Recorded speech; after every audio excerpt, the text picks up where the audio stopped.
এই সাহস, পদ্মা সেতু তার প্রমাণ। আমাদের ভারত থেকে তিনি শীঘ্রই দেশে ফিরবেন। মুসাটাও দেশ বাঁচাও স্লোগানে আবারও রাজধানীতে আওয়ামী লীগ ও ছাত্রলীগের নেতাকর্মীদের স্মরণ করে বিশাল বিক্ষোভ মিছিল। অধ্যাপক মোহাম্মদ ইউনূস পদত্যাগ করেছেন, পদত্যাগপত্র গ্রহণ করেছেন রাষ্ট্রপতি। এদিকে আজ শেখ হাসিনাকে নিয়ে বিশাল একটি খবর আসে ভারত থেকে। লক্ষ লক্ষ কর্মী সহ বাংলাদেশ আসছে, ডক্টর ইউনূস সমন্বয়কদের উপর কঠিন প্রভাব পড়ে। চারদিক তুলপাড়, দেশে ধ্বংসলীলা হচ্ছে। পুলিশের আইজি যদি বদলানো যায় তাহলে বিজেপি ডিজি কেন থাকবি, ও প্রধানমন্ত্রী কাটাল রানির নির্দেশনা করবি, এডিতে দেন জাউরা সিং মেরে দেন। এই খুনির আসামি আপনি বলেন যে আপনারা বিভ্রান্তি ছড়াবেন না, ওটা সিনি কত আপনার, আপনি কে দেবেন, কেঠা আপনি? হ্যাঁ, বাংলাদেশে যাই ছিল জনগণের উদ্দেশ্যে কথা বলেন, জনগণের উদ্দেশ্যে কথা বলে আপনি কে? আওয়ামী লীগের বিরুদ্ধে যে এত রকম কিছু সত্য, তার সঙ্গে অনেক মিথ্যা মিশিয়ে যে একটা বিরাট একটা ওই গোয়েবলসের থিওরি দাঁড় করানো হয়েছে, আপনারা ক্ষমতায় থাকতে তার কি বুঝতে পারেননি? জনগণের অধিকার প্রতিষ্ঠা না করতে পারি তাহলে মানুষের মধ্যে প্রশ্নবোধক চিহ্ন হবে এবং আমাদের অসচেতন মানুষের কেউ কেউ এই কথাও বলতে পারে আগেরটা ভালো ছিল। গোপালগঞ্জের এবং মাইলস্টোন দুইটা গুরুত্বপূর্ণ ঘটনা। ডক্টর ইউনূস কি অনেক ভয়ের মধ্যে আছেন? ডক্টর ইউনূস কেন সেদিন মাইলস্টোনের এত বড় ট্র্যাজেডি হওয়ার পর সেখানে দেখতে গেলেন না? 100-র উপরে শিশু মারা গেল, সেইখানে আমাদের নেতারা হাসে, জুস খায়। ইনি সরকার, উনি কি একটা সরকার হইলো? শেখ হাসিনা যখন ছিল তখন ভালো ছিলাম, এখন কোনো ভালো নাই। জায়গায় জায়গায় চিন্তাবাজ ছিল না, কোনো চাঁদাবাজি ছিল না, শেখ হাসিনা একটাই দোষ। এখানে শত শত পোলাপান পইরা সরকার হয়ে গেছে, মারা গেছে, আর হারা নির্বাচনের মাথার এগুলা টাউটার বাটপার, এইগুলার দ্বারা দেশ জীবন উন্নত হবে না, টাউট বাটপার। হ্যাঁ, এইভাবে অনেকেই এখন শেখ হাসিনাকে চাচ্ছে এবং বর্তমান সরকার ডক্টর ইউনূসের বিরুদ্ধে সরাসরি রাজপথে নেমে আন্দোলন করতেছে এবং কথা বলতেছে। দর্শক শ্রোতা, আপনারা সবাই জানেন দেশের মধ্যে যে কোনো ঘটনা নিয়ে সাধারণ মানুষ রাজপথে নামে, শিক্ষার্থীরা আবারও ডক্টর ইউনূসের বিরুদ্ধে কেঁপেছে। যেইভাবে শেখ হাসিনাকে পতন করা হয়েছিল ঠিক সেইভাবেই এখন আমরা দেখতে পাচ্ছি অনেকে শেখ হাসিনাকে চাচ্ছে বা তাকে দেশে আনার একটা কিন্তু ঘোষণা এসেছে ভারত থেকেও। দর্শক শ্রোতা, দেশের এই রাজনৈতিক প্রেক্ষাপটগুলো পর্যালোচনা করে আমরা অনেক তথ্য এবং ভিডিও পাই। সর্বশেষ ডক্টর ইউনূসের উপর কী প্রভাব পড়ে এবং শেখ হাসিনা কীভাবে আসতেছে এবং দেশে এসে সে কী করবে, তার মাস্টার প্ল্যানগুলো তারা কীভাবে সফল করতেছে। আপনারা সম্পূর্ণ ভিডিও দেখবেন। দেশের রাজনীতি সর্বশেষ আপডেট এই একটি ভিডিওতে ধারাবাহিকলি দেখতে পারবেন। আসুন আমরা কথা বাড়াচ্ছি না, আমরা সরাসরি ভিডিওর মূল আলোচনায় চলে যাচ্ছি। বর্তমানে অন্তর্বর্তীকালীন সরকার কি পরবর্তী রাজনৈতিক সরকার কিংবা নির্বাচিত সরকারের কাছে শান্তিপূর্ণভাবে ক্ষমতা হস্তান্তর করবেন না, সেরকম কি সন্দেহ তৈরি হয়েছে? কিংবা সেরকম সন্দেহজনক কোনো কর্মকাণ্ড কি তারা করছেন? তারা কি রাজনৈতিক সরকারের মতো ক্ষমতা চিরস্থায়ী করার বন্দোবস্ত করছেন? তারা কি ক্ষমতায় আঁকড়ে থাকতে চাইছেন? এবং সব থেকে বড় কথা হচ্ছে যে পরবর্তী নির্বাচিত সরকারের কাছে শান্তিপূর্ণভাবে ক্ষমতা হস্তান্তর যদি না হয় তাহলে কি সাংঘর্ষিক পরিস্থিতি তৈরি হবে? দেশে কি গৃহযুদ্ধের মতো পরিস্থিতি তৈরি হবে? এই প্রশ্নগুলো সামনে এসে যাচ্ছে যখন কিনা কোনো রাজনৈতিক দল এরকম মন্তব্য করে যে আগামী যে ক্ষমতা হস্তান্তর, এই সরকার সেই ক্ষমতা হস্তান্তরটা শান্তিপূর্ণ উপায়ে করবে না। তার মানে কি তাদের কাছ থেকে জোর করে ক্ষমতা হস্তান্তর করিয়ে নিতে হবে, জোর করে ক্ষমতা কেড়ে নিতে হবে? সেরকম পরিস্থিতির দিকে দেশ যাচ্ছে। কি হচ্ছে? রাজনীতিবিদরা এরকম মন্তব্য কেন করছেন? সরকারের কোন কার্যকলাপের প্রেক্ষিতে সেই মন্তব্য করছেন? একটু বুঝে ওঠার চেষ্টা করবো এই ভিডিওতে। ছিলাম গণমাধ্যম যে শিরোনামটা করেছে, নুরুল হক নূর গণ অধিকার পরিষদের সভাপতি, তাকে উদ্ধৃত করে গণমাধ্যম শিরোনাম করেছে, যেটা আপনারা দেখে নিতে পারেন, অন্তর্বর্তীকালীন সরকারের ক্ষমতা হস্তান্তর শান্তিপূর্ণ হবে কিনা সন্দেহ। অর্থাৎ তিনি সন্দেহ করছেন এই সরকার পরবর্তী সরকারের কাছে ক্ষমতা হস্তান্তরটা শান্তিপূর্ণ উপায়ে করবে না। তার মানে একটা সাংঘর্ষিক পরিস্থিতির দিকে যাবে। সেই সাংঘর্ষিক পরিস্থিতির দিকে কেন যাবে? বর্তমান সরকার কি অনেকদিন সত্যিই ক্ষমতায় থাকতে চায়? যে আলোচনাগুলো বিভিন্ন দিকে অনেকদিন থেকে শোনা যাচ্ছে এবং সামাজিক যোগাযোগ মাধ্যমে আমরা এক ধরনের ক্যাম্পেইনেও দেখেছি যে আরো 5 বছর এই সরকারকে দেখতে চায়, আরো 10 বছর এই সরকারকে দেখতে চায়। সরকারের এরকম ক্যাম্পেইনও দেখেছি যে ঈদগাহ মাঠে প্রফেসর ইউনূস যখন ঈদের জামাত শেষ করে ফিরে আসছেন তখন টেলিভিশন চ্যানেলের একটা ভিডিও ক্লিপ ভাইরাল করে দেওয়া হয়েছে যে একজন দূর থেকে বলছেন, আপনি ক্ষমতায় থেকে যাবেন না স্যার, আপনি আরো 10 বছর থাকেন স্যার। এই ভিডিওগুলো ছড়িয়ে দিয়ে এক ধরনের জনমত তৈরি করার চেষ্টা আমরা দেখেছি যে এই সরকার যেন আরো অনেক দিন থাকে। অনেকে বলেছেন যে এটা সরকারের ভেতর থেকেই করা হয়েছে এবং প্রফেসর ইউনূস নিজেই আরো বেশি দিন ক্ষমতায় থাকতে চান। তিনি খুব সহজে ক্ষমতা ছাড়তে চান না। তিনি দায়িত্ব নিয়েছেন যেহেতু, কেউ কেউ আবার বলেন যে তিনি যখন দায়িত্ব নেন তখনই এক ধরনের সমঝোতা করেই দায়িত্ব নিয়েছিলেন যে অন্তত 5 থেকে 7 বছর তিনি এই দায়িত্বে থাকবেন। এতে রাজি হয়েছিল অনেকে। রাজি হওয়ার ফলে তিনি প্রধান উপদেষ্টার দায়িত্ব নিতে রাজি হয়েছিলেন। এরকম আলোচনাও রয়েছে। কিন্তু নুরুল হক নূর এতদিনে এসে যখন নির্বাচনের কথা হচ্ছে, ফেব্রুয়ারিতে নির্বাচন হবে এরকম আলাপ যখন সামনে এসে যাচ্ছে, তখন এই সন্দেহটা কেন করছেন? কি বললেন তিনি বলেছেন যে অন্তর্বর্তীকালীন সরকারের 11 মাসে আমাদের স্বপ্ন দুঃস্বপ্নে পরিণত করেছে। অন্তর্বর্তী সরকার ক্ষমতা হস্তান্তর শান্তিপূর্ণ হবে কিনা, অন্তর্বর্তী সরকারের ক্ষমতা হস্তান্তর শান্তিপূর্ণ হবে কিনা তা নিয়ে সন্দেহ রয়েছে। আমরা দাবি জানাচ্ছি উপদেষ্টা পরিষদ পুনর্গঠন করে অবাধ, সুষ্ঠু এবং নিরপেক্ষ নির্বাচন করা হোক। অর্থাৎ তিনি উপদেষ্টা পরিষদ পুনর্গঠন করার কথা বলছেন যে এই উপদেষ্টা পরিষদ দিয়ে নির্বাচন করা সম্ভব হবে না, নতুন করে সরকারের কাঠামো পরিবর্তন করে নতুন আরেকটা সরকার তৈরি করে নির্বাচনের কার্যক্রমে যেতে হবে, যে সরকার পরবর্তী নির্বাচিত সরকারের কাছে ক্ষমতা হস্তান্তর করবে।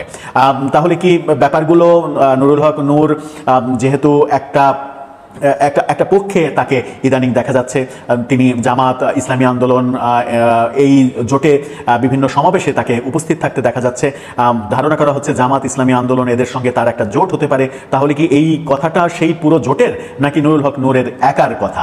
সন্দেহটা তৈরি হচ্ছে কেন? নির্বাচন নিয়ে সন্দেহ তৈরি হচ্ছে কেন? আবার তো এই আলোচনাও রয়েছে যে নির্বাচন দেরিতে হোক কিংবা নির্বাচন পিছিয়ে যাক, এটা এনসিপি, জামাত, ইসলামী আন্দোলন এরা সবাই চায়। এই কারণেই যে অনেকে বলেন যে এই প্রফেসর ইউনূস সরকার ক্ষমতায় থাকাকালীন তারা যেভাবে সুবিধাভোগী হচ্ছে, তারা বিভিন্ন দিক থেকে যেরকম সুবিধা পাচ্ছে, তাতে করে নির্বাচনের পরে বিএনপি যদি ক্ষমতায় আসে তাহলে সেই সুবিধাটুকু তারা পাবে না, সেই সুবিধা থেকে তারা বঞ্চিত হবে। সেই কারণেই তারা চাই প্রফেসর ইউনূস আরো বেশি দিন ক্ষমতায় থাকুক এবং তারা যেন ক্ষমতার আবহের মধ্যে থাকতে পারে, বসবাস করতে পারে। সেই আলোচনাগুলো কিন্তু সমাজে রয়েছে। কিন্তু নুরুল হক নূর যে কথাটা বললেন সেটা কিন্তু যথেষ্ট শঙ্কার কথা, যে ক্ষমতা হস্তান্তরটা শান্তিপূর্ণ হবে না। তাহলে কি তিনি গৃহযুদ্ধের আশঙ্কা করছেন? দেশের সার্বিক পরিস্থিতি খারাপের দিকে যাবে এরকম আশঙ্কা করছেন? যখন প্রধান উপদেষ্টা রাজনৈতিক দলগুলোকে ডেকে এই মিটিং করছেন যে পতিত সরকারের উত্থান ঘটতে চলেছে, তারা উত্থান ঘটানোর চেষ্টা করছে, ফ্যাসিস্ট ফিরে আসার চেষ্টা করছে, এই আশঙ্কা ব্যক্ত করছেন এবং দলগুলোর সঙ্গে মিটিং করছেন, যখন আওয়ামী লীগ ঠেকাও সুর উঠছে, আওয়ামী লীগ ফিরলে 4 কোটি মানুষকে মেরে ফেলবে এরকম জনসভায় হাসনাত আব্দুল্লাহরা বলছেন, তখন এই সরকার শান্তিপূর্ণভাবে ক্ষমতা হস্তান্তর করবে না, এই আশঙ্কা নুরুল হক নূরের কোত্থেকে আসলো সেটা একটা বড় বিষয়। তো বন্ধুরা, ফাইনালি সেই সময়, সেই দিন এসে গিয়েছে, যে দিনের জন্য, যে সময়ের জন্য আমরা সকলে অধীর আগ্রহে অপেক্ষা করছি। শেখ হাসিনা কবে বাংলাদেশে ফিরবে? না, হাওয়ায় কোনো কথা নয়, একদম গণমাধ্যম থেকে টাটকা খবর নিয়ে এসেছি। সেই খবর তাও আবার দৈনিক জনকণ্ঠ, কোনো ভারতীয় গণমাধ্যম নয়, কোনো এলোতেলো খবরের কাগজ নয়, একদম প্রথম সারির সংবাদ মাধ্যম এই মাত্র ছাপা গরম খবর নিয়ে এসেছি, যেখানে আমরা এই প্রশ্নগুলোর উত্তর পাবো। শেখ হাসিনা কবে দেশে ফিরছেন? কবে আবারও একটা সুষ্ঠু অবাধ নির্বাচন বাংলাদেশে অনুষ্ঠিত হতে চলেছে? এবং সেই নির্বাচনে বাংলাদেশ আওয়ামী লীগ পার্টিসিপেট করতে পারবে কি পারবে না? এই 3টে প্রশ্নের উত্তর আজ আমরা পেয়ে যাব। মানে অনেক অপেক্ষার পর আজ এই প্রশ্নগুলোর উত্তর আমরা পাচ্ছি। বন্ধুরা, সমস্ত গণমাধ্যমেই এই খবর ছাপা হয়েছে, তবে আমি দৈনিক জনকণ্ঠকে বেছে নিয়েছি। এবার এখানে আমাদেরকে একটু বুঝতে হবে যে এই প্রশ্নগুলোর উত্তর পেতে গেলে ঠিক কীরকম পরিস্থিতি হওয়া চাই।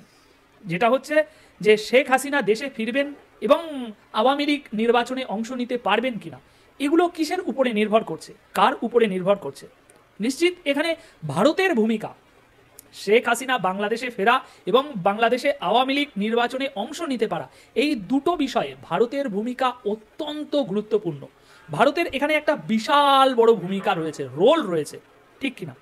এবার ভারত যদি এই বিষয়ে কোনো স্টেপ নেয় বা কোনো কিছু করে শেখ হাসিনাকে দেশে ফেরানোর জন্য বা আওয়ামী লীগকে নির্বাচনে অংশগ্রহণ করানোর জন্য, এটা ভারত মনে করলেই কালকে কিছু একটা স্টেপ নিতে পারে। কিন্তু সেই স্টেপটা নেওয়ার আগে ভারতকে, মোদী সরকারকে এটা আগে ভালোভাবে বুঝতে হবে, জানতে হবে যে ভারত যদি চায় শেখ হাসিনাকে সুষ্ঠু সুরক্ষিতভাবে বাংলাদেশে আবারও পাঠাতে এবং তাকে নির্বাচনে অংশগ্রহণ করার মতো পরিবেশ তৈরি করতে, সেই ক্ষেত্রে ডোনাল্ড ট্রাম্পের প্রতিক্রিয়া কি হবে? ডোনাল্ড ট্রাম্প কি চাইবেন? শেখ হাসিনার প্রতি কি তিনি সমর্থন দেবেন নাকি তিনি সমর্থন দেবেন না? এটা ভারতের পক্ষে জানাটা, ভারতের দিক থেকে জানাটা অত্যন্ত গুরুত্বপূর্ণ। এখন ডোনাল্ড ট্রাম্প সমর্থন দিলেও কিছু এসে যায় না, না দিলেও কিছু এসে যায় না। ভারত তার স্বার্থে যেটা সঠিক মনে হবে সেটা অবশ্যই করবে এবং এর আগে এরকম অনেক স্টেপ নিয়েছে, যেখানে আমেরিকার সম্মতি না থাকা সত্ত্বেও তুড়ি মেরে চ্যালেঞ্জ জানিয়ে বিভিন্ন কাজ করেছে। তবে এবারের এই বিষয়টা আমেরিকার প্রতিক্রিয়া কি সেটা জেনে কাজ করাটা অত্যন্ত জরুরি, তবেই সেই মতো সমস্ত গুটি সাজানো যাবে। এবার যদি আমেরিকা এই বিষয়ে কি তাদের চিন্তা ভাবনা সেটা জানতে হলে কি করতে হবে, সেটা জানতে হলে নিশ্চয়ই ডোনাল্ড ট্রাম্প এবং মোদি সরকারের একটা বৈঠক হওয়া চাই, তাই না? দ্যাটস রাইট, এক্স্যাক্টলি এই বৈঠকটা হতে চলেছে। ডোনাল্ড ট্রাম্পের সর্বপ্রথম বন্ধুর সাথে, সর্বপ্রথম কোনো বৈদেশিক নেতার সাথে সর্বপ্রথম বৈঠক করতে চলেছেন আমাদের ডোনাল্ড ট্রাম্প। আগামী 14 থেকে 15 দিনের মধ্যে এই বৈঠকটা অনুষ্ঠিত হতে চলেছে সুইজারল্যান্ডে। মোদি সরকার এবং ডোনাল্ড ট্রাম্পের সরকার একদম দুই রাষ্ট্রপ্রধান সামনাসামনি একটি বৈঠক করবেন এবং সেই বৈঠকের বিষয়েই সমস্ত কিছু ইতিমধ্যেই চলে এসেছে। আর এই বৈঠক হতে চলেছে, এটা কোনো হাওয়াই গল্প নয়। আওয়ামী লীগের কৌশলে পরাজিত হবে বিএনপি এবং জামাত।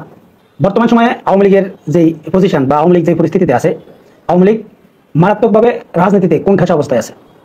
তাদেরকে প্রত্যেকটা দল চরমভাবে শত্রু মনে করে, বিশেষ করে বিএনপি, জামাত এবং এনসিপি। এই তিনটা দলের জন্য আওয়ামী লীগ অবশ্যই আতঙ্কের নাম। যদিও আওয়ামী লীগ খারাপ পরিস্থিতিতে আছে বা বেকায়দায় আছে, কিন্তু আওয়ামী লীগের পক্ষে কঠিনভাবে কাজ করবে ভারত।